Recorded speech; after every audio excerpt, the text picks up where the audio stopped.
స్వామి సన్నిధిలో మీ అందరి సమక్షంలో జరుపుకోవడం చాలా సంతోషం.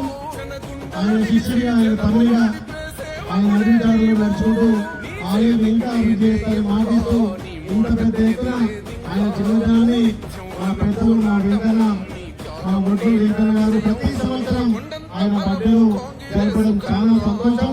తప్పకుండా వెంకటరెడ్డి గారిని స్ఫూర్తిగా తీసుకుని ఈ ఆలయం ఇంకా అభివృద్ధి చేస్తారని చెప్పి ఈ బిడ్డగా మాటిస్తూ మరొకసారి వెంకటరెడ్డి గారికి మీ అందరి తరఫున ఆలయ